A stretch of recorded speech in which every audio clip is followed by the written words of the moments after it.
SIR ની શુદ્ધિકરણ થયેલી પ્રક્રિયાનું આ પરિણામ છે. બિલકુલ શૈલેષભાઈ, જે અત્યાર સુધી જે સ્વીકાર્યું ન હતું, કોઈ ચહેરો જાહેર નતો કરવામાં આવ્યો, નીતિશ કુમાર જ મુખ્યમંત્રી બનશે, પણ પટનામાં લાગેલા પોસ્ટર્સ ટાઈગર અભી જિંદા હૈ, તો એ વાત સાબિત એવું કરે છે કે અત્યાર સુધી નક્કી નતું અને અચાનક પોસ્ટર્સ લાગી ગયા ટાઈગર અભી જિંદા હૈ, એટલે સંકેત આપી દીધો કે આ વખતે પણ મુખ્યમંત્રી પદનો ચહેરો તો નીતિશ કુમાર જ હશે, ભલે ઓફિશિયલ જાહેરાત ના કરી હોય.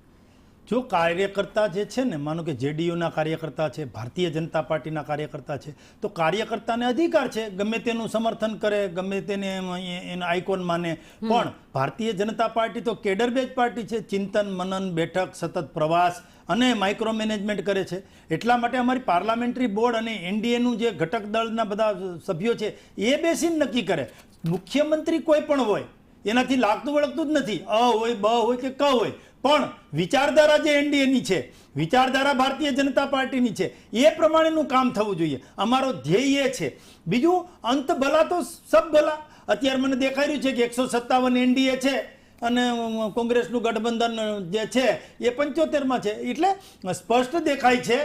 ભલે રૂઝાન સંપૂર્ણ નથી, પણ અત્યારથી આવ્યું છે એ સ્પષ્ટ દેખાય છે કે ભારતીય જનતા પાર્ટી અને એનડીએ સરકાર બનાવશે.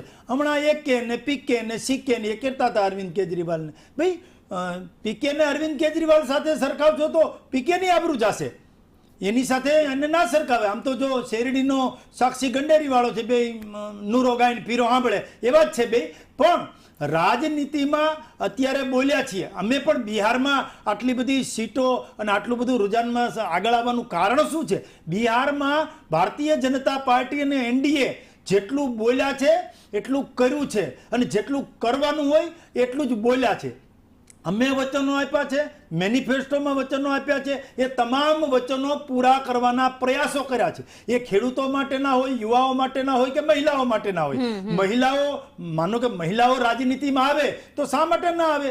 આવવું જ જોઈએ. અને બિહારના લોકોએ, હજુ હું કહું છું, જે પરિવારવાદ હતો એ તેજસ્વી યાદવનો પરિવારવાદ હોય કે એ કોઈ પણ પરિવારવાદ હોય, એ યુપીમાં પરિવારવાદ હોય. પરિવારવાદ એટલે પાર્લામેન્ટરી બોર્ડ છે, એમાં પરિવારના જ સભ્ય, એનો દીકરો જ ખબર જ હોય કે આનો દીકરો જ હવે મુખ્યમંત્રી થશે, કે આનો દીકરો જ હવે આ ભાણિયો ને મામા ને એ જ થશે, ખબર જ હોય, બીજું કાંઈ આવે જ નહીં. પણ એવી પાર્ટી સાથે અમે જોડાઈએ છીએ કે જ્યાં પરિવારવાદ ના હોય, કાર્યકર્તા હોય.